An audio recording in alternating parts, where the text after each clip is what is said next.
Many of us, if not all of us in our lives, have run into some person or encountered an individual who we look at and we think that that person has so much less than I do, yet we find in them a great generosity.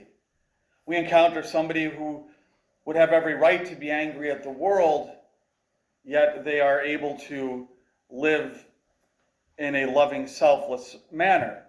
Hopefully we've encountered somebody like that in life, but many of us have. Well, that certainly is a certain attitude of grace. It's certainly a gift from God to approach life in that way, and it's the way that we as Christians are called to approach life.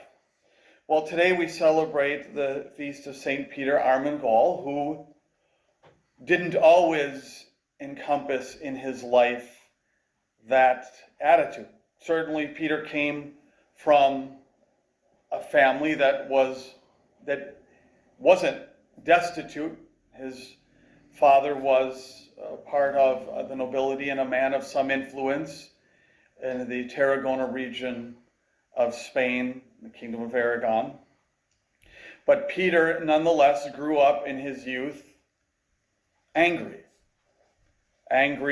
and selfish.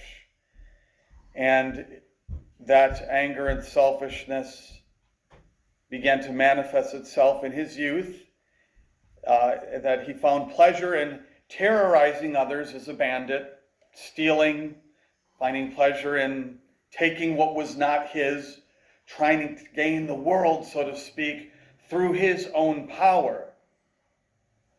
And it was only when the king sent his representatives out into the wilderness to clear the area of bandits that St. Peter Armengol came sword to sword with his own father. And that became his moment of conversion, where he realized that the life that he was living was a dead end. He could have found his end in the gallows, but his conversion was sincere, and his father used his influence to make sure that he didn't die the death of execution. But Peter, from that moment of his conversion, discovered that he actually found joy in giving of himself, giving for others, using his talents to bring freedom for others. And after badgering and continually asking the Mercedarian order to accept him, finally, because of his persistence and persistence that was inspired by the Holy Spirit, the order accepted him.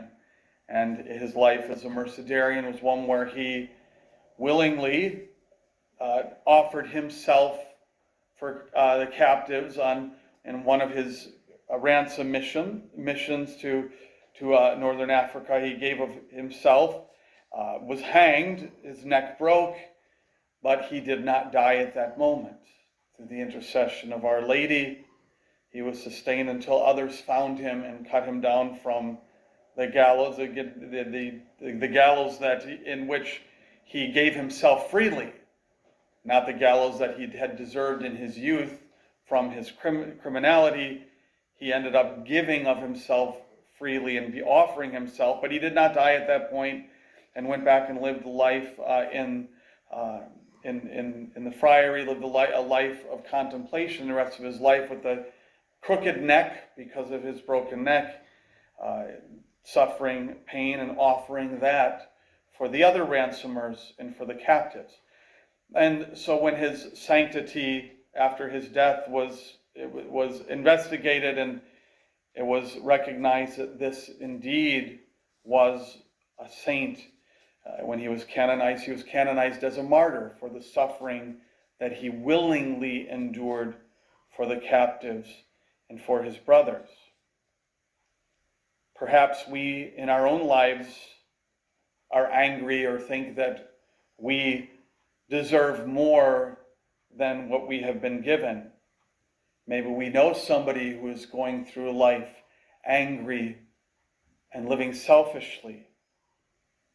Today we turn to St. Peter Armengol and we ask for his prayers before the Divine Majesty, that we or whoever we might be praying for will discover that we will never find happiness and satisfaction and selfishness. But indeed, when we empty our hearts selflessly with Christ, it is there that we will find peace of mind and we will find true happiness.